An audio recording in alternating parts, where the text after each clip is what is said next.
नमस्ते दोस्तों, lit gold में आपका स्वागत। स्वास्थ्य संबंधी चर्चा में होम्योपैथिक में कैप्सिकम एनम, पूरा नाम इसका कैप्सिकम एनम है और यूं कैप्सिकम के नाम से इसको पुकारा जाता है।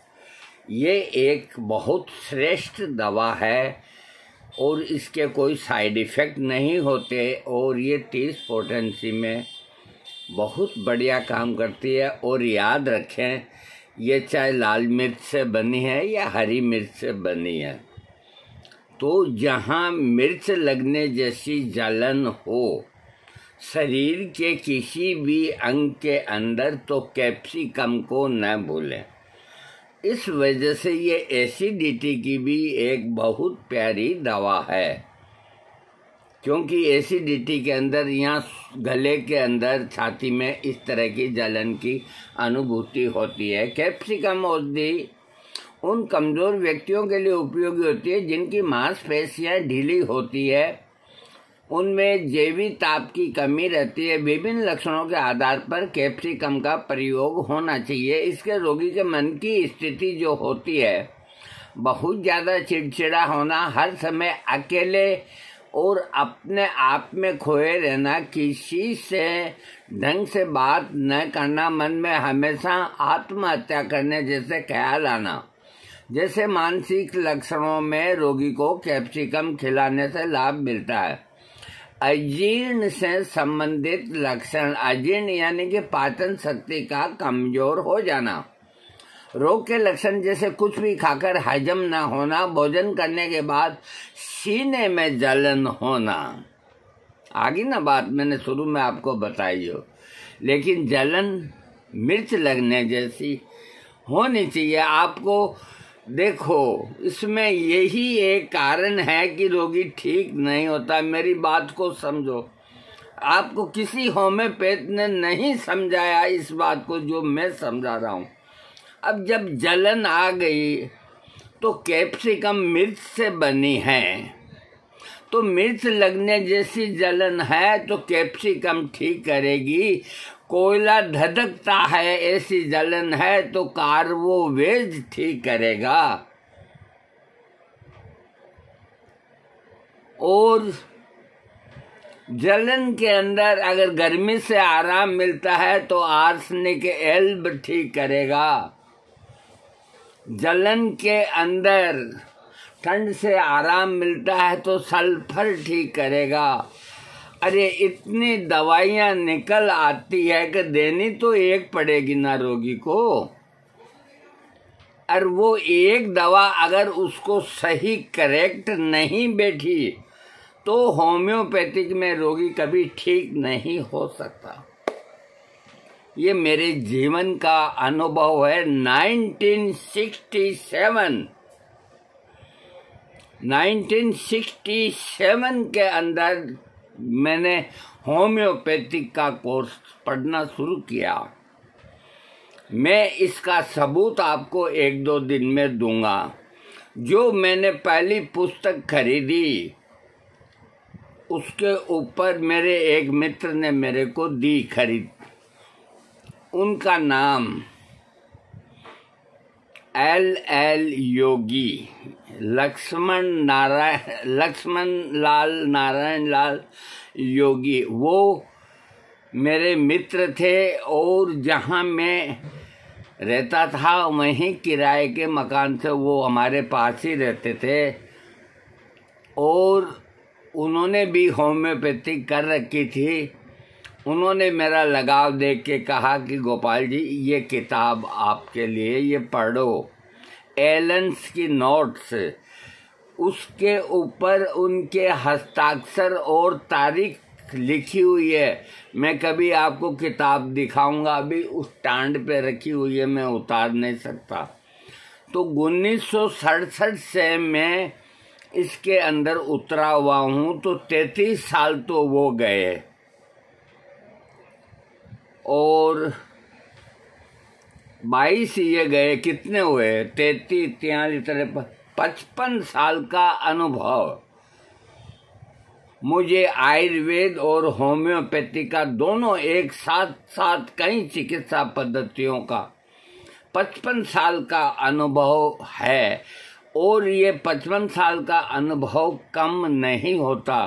अरे जहाँ 4-4, 5-5 साल का अनुभव होता है उनके नीचे लिखा रहता है 5 साल का अनुभव। अरे कौन सा 5 साल में क्या होता है, हैं? चलो छोड़ो इन बातों को।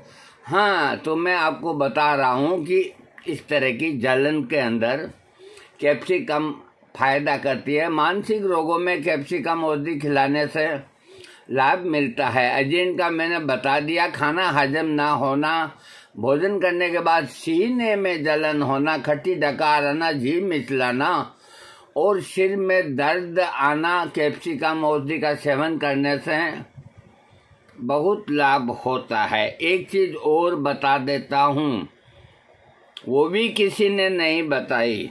जहाँ कोई भी लक्षण अगर सही नहीं बैठ रहा है, न कार्बोवेज का बैठ रहा है, न आर्सेनिक का बैठ रहा है, न कैप्सिकम का बैठ रहा है, न नक्सोमिका का बैठ रहा है, न सल्फर का बैठ रहा है, तो ऐसी स्थिति के अंदर नंबर 1 की दवा एसिडिटी में जलन होती है तो कैप्सिकम को न भूलें, उसको ट्राई करें। कभी कभी क्या होता है, जैसे एक गाय आगे जा रही है, सड़क के आगे जा रही है, तो इधर भी सड़क है और इधर भी सड़क है और आप और हम उसके पीछे हैं, गाय हो या जानवर हो कोई। तो कोई पक्का कह सकता है क्या कि ये सीधी जाएगी या राइट को घूमेगी या लेफ्ट को घूमेगी? कोई कह सकता है क्या इस बात को? कोई भी नहीं कह सकता, कोई भी। वो सीधी भी जा सकती है, राइट भी जा सकती है, लेफ्ट भी जा सकती है। तो कभी ऐसी स्थिति आती है ना, तो कैप्सिकम 30 को आप आजमाएं। मैं ये कहता हूँ कि ये नुकसान नहीं करेगी, आपको एसिडिटी में लाभ ही पहुंचाएगी। अरे थोड़ा लाभ भी मिलता है तो भी क्या तकलीफ है अपने को। हाँ,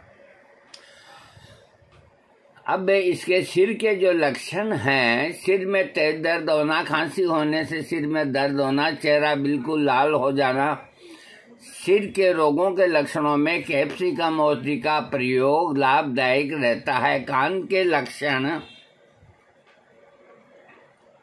कानों में बहुत तेज जलन होती है, कानों के पीछे सूजन और दर्द होना, कान की जड़ की ग्रंथि में जलन होना, कान में स्राव होना आदि कान के विभिन्न लक्षणों में कैप्सिकम का प्रयोग कराना चाहिए।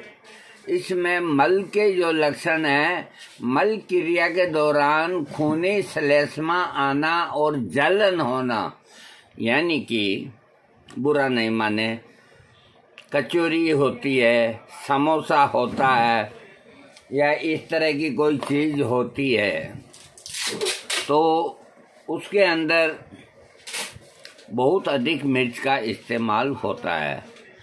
तो कभी कभी क्या होता है कि मान लीजिए आप नहीं भी खाते हैं या कभी थोड़ा खा लेते हैं और 2-4 यार दोस्त मिल गए, यार एक तो खा। तो ये एक ऐसी चीज़ है कि कल कोटा से कचौरी आई तो मैंने भी एक टिकाई ली। अब ठीक है, मुंह जले तो जले यार, 5-10 मिनट थोड़ा ये शहद पड़ा है 10-20 बूंद इसकी मुंह में डाल करके, क्यों कि माया मरे न मन मरे, मर मर गए शरीर, आशा तृष्णा ना मरे, कह गए दास कबीर। मेरी इस बात को मैंने ये दोहा हर एक कहीं दवाओं में बोला है कि आदमी का मन ऐसा होता है लालची, शरीर कीर्तन कर रहा है, नर्तन कर रहा है, डिस्को कर रहा है, ताकत की गोली खाएंगे, रात को बीबी के पास सेक्स करेंगे। अरे जब तुम्हारे हाथ पाँव में जान नहीं है और तुम सेक्स को बढ़ाने की गोली खा रहे हो, तो कैसे अंजाम दोगे? एक बात बताओ, कैसे अंजाम दोगे? वो गोली क्या करेगी तुम्हारा? तुम्हारा वक्त निकल गया, तुमने उस वक्त में जो कर लिया सो कर लिया, न किया तो न किया। दुर्भाग्य है तुम्हारा। उसने कमी रखी क्या? किसने? उसने कोई कमी नहीं रखी, तुमको परिपूर्ण करके इस संसार के अंदर भेजा है कि सब काम को अच्छी तरह से अंजाम दो। अगर तुम अपनी पत्नी को खुश नहीं कर सकते तो तुम्हारा जीवन बेकार है। तुम अपने माँ बाप की सेवा नहीं कर सकते, तुम्हारा जीवन धिक्कार है। तुम किसी की मदद नहीं कर सकते तो तुम्हारा यहाँ आना ही बेकार है। ये सारी चीजें उसने पोट में बांध के तुमको समझा करके और इस धरती पे तुम्हें भेजा है। और तुम्हें मालूम है कि हर आदमी, बच्चा, छोटे से छोटा बच्चा देखते देखते इतना बड़ा हो जाता है और थोड़ा देखते देखते ही उसके थोड़ी थोड़ी मूछें आने लग जाती है और कुछ ही दिनों के अंदर है जो वो लड़कियों के पीछे दौड़ने लग जाता है। ये वक्त किसी का इंतजार नहीं करता, ये समय किसी का इंतजार नहीं करता, ये समय अपनी गति से चलता है। अगर तुम उस समय की गति के साथ न चले, पीछे रह जाओगे। हनुमान जी ने कहा भगवान सूर्य से कि ये सूर्य भगवान, मैं आपसे शिक्षा लेना चाहता हूँ, आपसे पढ़ाई करना चाहता हूँ। तो सूर्य देव ने कहा कि हे हनुमान, तेरी बात ठीक है, लेकिन इस सृष्टि को चलाने के लिए मुझे चलना ही पड़ता है। मैं तुझे कैसे पढ़ाऊं? मैं अगर बैठूं या लेटूं या आराम करूं तो मैं तुझे पढ़ाऊं। मेरी तो गति रहती है चलने की। अगर मेरी गति में मैं जरा सी भी कमी कर दूं, संसार में प्रलय हो जाएगी। हे हनुमान, अब बताओ मैं तुम्हें कैसे पढ़ाऊं? हनुमान जी ने कहा कि नहीं सूर्यदेव, मैं तो शिक्षा आपसे ही लूंगा। कोई उपाय आप बताओ। हम तो बंदर हैं, हमारे में इतनी बुद्धि नहीं, आप बताओ। तो फिर सूर्यदेव ने सोच के कहा कि देख हनुमान, अगर तुम्हें मुझसे ही शिक्षा ग्रहण करनी है तो एक उपाय है। कि बोलिए महाराज। भगवान सूर्य आप बोलिए, जो भी उपाय है मैं करूँगा, मैं कोई कमज़ोर नहीं हूँ, करूँगा। कि तुम्हें मेरे रथ के साथ साथ ही चलना होगा। जो रफ्तार से मैं चल रहा हूँ उसी रफ्तार से चलना होगा। मैं बोलता जाऊँगा तू सीखता जाना, मैं बोलता जाऊँगा तू सीखता जाना। और मैं कहीं रुकना नहीं, तू नहीं रुक पाएगा। तेरे को चलता ही चलता रहना होगा मेरे साथ, ये पहले सोच ले। हनुमान जी बड़े फिक्र में पड़े कि क्या करे। कहा मेरे को मंजूर है, मैं चलूँगा। ठीक है। तो वो सूर्य देव के साथ साथ हनुमान जी चलते रहते और सूर्य देव अपनी गति से चलते रहते, बोलते रहते, ज्ञान की बातें, वेदों की बातें और जो भी शिक्षा उस वक्त थी वो सारी बातें वो बोलते रहते। हनुमान जी सीखते रहते। मजाक है कहीं वो रुक जाएं, रुक गए तो सूर्य का रथ तो आगे चला जाएगा, तो फिर गए तेरा के भाव से हनुमान जी। तो हनुमान जी के छाले पड़ जाते थे पैरों के अंदर, पत्थर चुभ जाते थे, चलते चलते थक जाते थे, लेकिन उन्होंने सोच लिया कि विद्या ग्रहण करनी सूर्य नारायण से करनी, और अपना कोर्स पूरा किया, जो भी 1 महीने का या 2 महीने का जो भी है। फिर कहा भगवान अब आ गया कि सूर्य देव ने कहा कि तेरी शिक्षा पूरी हो गई बेटे, और तू मेरे समान ही तेजस्वी होगा। मेरी गति से भी तेरी गति कमजोर नहीं होगी, क्योंकि तुमने शिक्षा मुझसे ली है। तेरे सामने कोई भी शक्ति नहीं ठहरेगी। खूब वरदान दिए सूर्य देव ने, और हनुमान जी विदा लेकर के आए। तो अभी मैं आपको बता रहा था कि जो ये वक्त है, अरे ये दवाइयाँ है ना, इससे रिलेटेड ही बात कर रहा हूँ। आप ये मत समझो कि ये किस्सा कहानी कहने वाला है। मेरी किस्सा कहानी में भी आपको सार मिलेगा। तो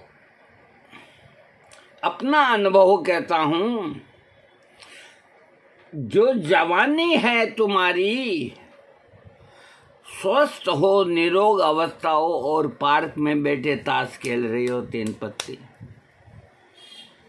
अरे ये वक्त तुम्हारा क्या है? ये वक्त है जिसमें तुम्हारी ये मछलियां फड़कती है। ये वक्त है तुम्हारा कि तुम किसी की मदद करो। ये वक्त है तुम्हारा कि तुम अपने माँ बाप की सेवा करो। ये वक्त है तुम्हारा कि तुम खूब पैसे कमाओ। ये वक्त है तुम्हारा कि जो तुम कमाओ उसमें से 20-30% गरीबों में दान करो। ये वक्त है तुम्हारा कि तुम शादी करो। ये वक्त है तुम्हारा कि तुम अपनी पत्नी को संतुष्ट करो। ये वक्त है तुम्हारा कि तुम अपने बच्चों को शिक्षा दो। और इस अच्छे वक्त को तुम है जो पानी में बहा रहे हो, क्या ये तुम्हारा इंतजार करेगा? ये जन्मदिन मनाया, केक काट दिया, सालगिरह मनाई, अरे उम्र तो घटती जा रही है और तुम सालगिरह मनाते जा रहे हो। तो हर चीज एक वक्त के ऊपर आप कीजिए उसको। और मैं इसलिए बोल रहा हूँ कि मेरी बातें सुन करके कहीं जो निठल्ले बैठे हैं और जो निरोग बैठे हैं, उनमें से 5 में से अगर 2 आदमी मेरी बात सुन लेंगे तो उनको सोचना तो पड़ेगा कि अपने को कुछ ना कुछ करना चाहिए। अरे कुछ काम नहीं है तो मजदूरी करो, खड्डा भी खोदो तुम। ये शरीर भगवान ने दिया किस लिए है? इसको एंड कर लोगे?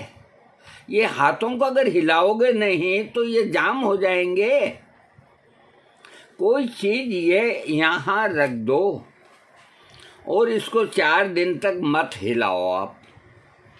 इसके नीचे मिट्टी आएगी, कहाँ से आएगी तुम्हें पता भी नहीं चलेगा। इसके ऊपर मिट्टी आएगी, फिर हटाओगे तो कपड़े से साफ करनी पड़ेगी। और रोज अगर इस पे तुम दोनों टाइम कपड़ा मार दोगे, मजाक मिट्टी आ जाएगी।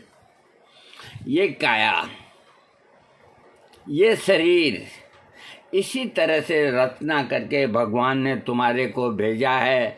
अरे इसका तुम सदुपयोग करो, इस शरीर का दुरुपयोग मत करो। बहनों को बहन समझो, माताओं को माता समझो। तो कचोरी गटकाली, तो ये एक मेरी अपनी कमजोरी है।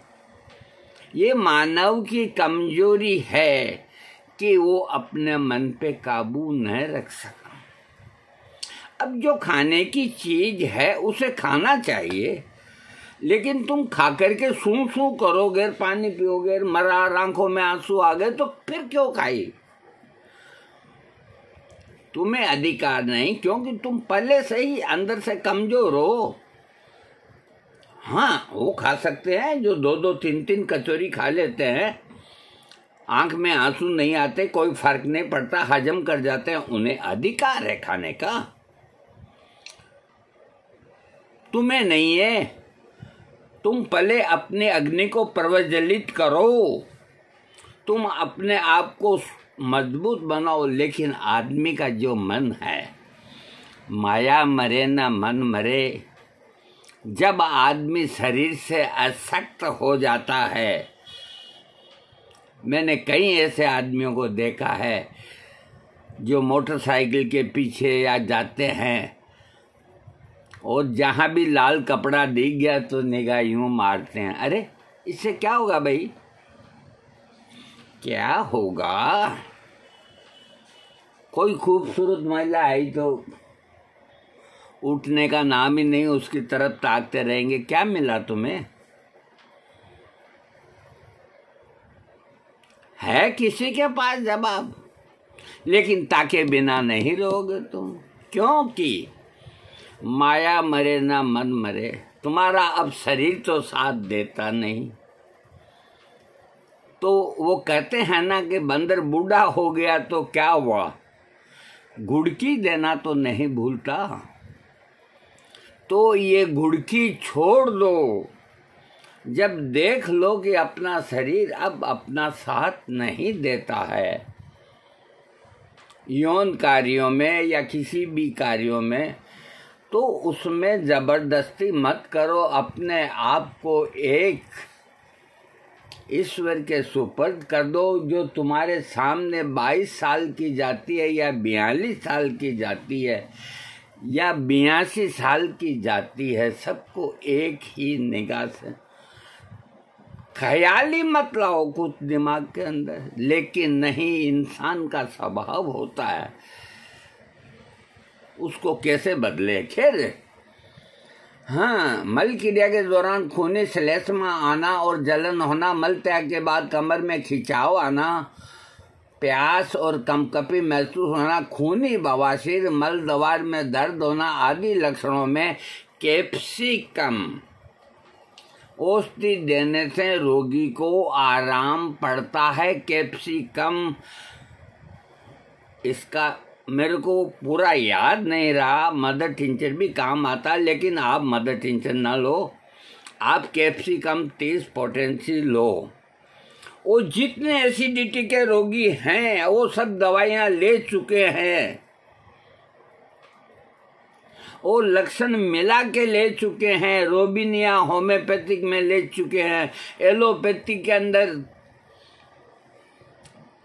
जेलुसियल एमपीएस ले चुके हैं, ओमे-20 ले चुके हैं, अथवा और एक से एक आले दवाई एंटा एसिड ले चुके हैं।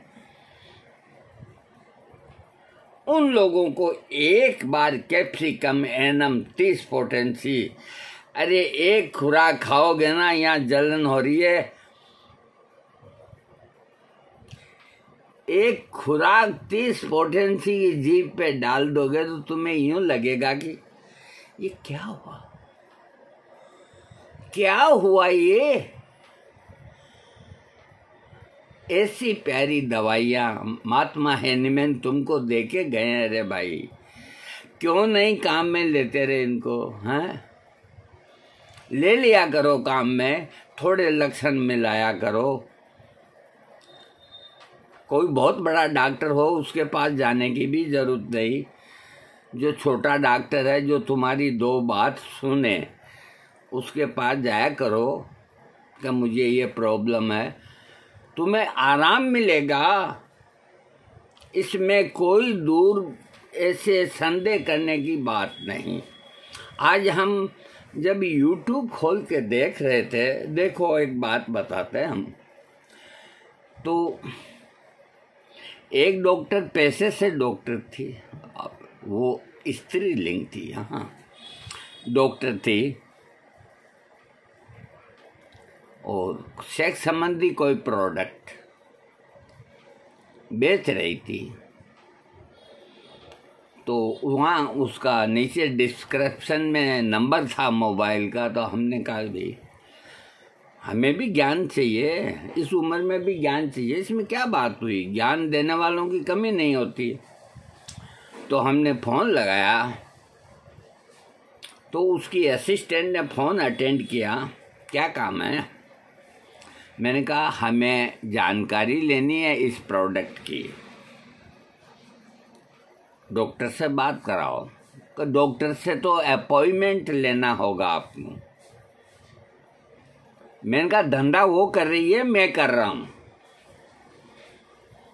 उसको अपना प्रोडक्ट बेचने के लिए वीडियो डाला है ना, ये कहाँ? तो मेरा व्हाट्सएप नंबर लिखो और उसको बोलो कि मुझसे कांटेक्ट करे। अगर उसको अपना प्रोडक्ट बेचना है, पैसा कमाना है तो, नहीं तो मेरे नंबर को काट देना। कि नहीं मैं लिख लेती हूँ। लिख लो भाई। अब उनका व्हाट्सएप के अंदर आएगा तो हम उनसे बात करेंगे। भाई ठीक है। अरे अपॉइंटमेंट क्यों? उसको बताना चाहिए कि डॉक्टर इस समय से इस समय तक बैठता है, आप बात कर लो। या रोगियों से बात करने का उसका, मैं हर वीडियो के पीछे डिस्क्रिप्शन के नीचे हर एक वीडियो जो मेरा दवाई का है उसके नीचे लिखता हूँ 6:30 से 8:15 तक। मैं हर एक आदमी के सवाल का जवाब देता हूँ। वो अलग बात है, मैं पानी पेशाब करने चला जाऊँ 2 के फ़ोन, तो मैं वापस आकर के उनको दोबारा फ़ोन करता हूँ, भाई बोलो क्या बात है, क्योंकि मैंने टाइम दे रखा है। कोई जल्दी उठा है, कोई कैसे ही, किसी को क्या है, किसी को क्या है, उनको संतुष्ट करना मेरा काम। इसीलिए जो धंधा करने बैठा है, एक बात सुन लो, अब मैं मान लो धंधा दवाई का करता हूँ, और कोई दवाई के विषय में मेरे से पूछे तो मैं उसको कैसे कहूँ कि भाई अभी मत पूछ है?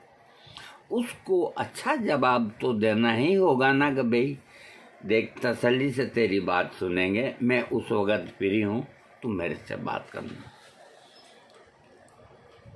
अरे रोगी को कभी निराश मत करो, रोगी को कभी शब्द मत कहो, रोगी को कभी फटकारो नहीं। रोगी अरे वो तो पहले से ही मरा हुआ है और तुम और मार दोगे उसको। ये शिक्षा तो इन डॉक्टरों ने ली नहीं। अपॉइंटमेंट, हाय हाय, अपॉइंटमेंट, एलुमिना लीजिए। नो सॉरी, पहले एलुमिना की बात आ गई।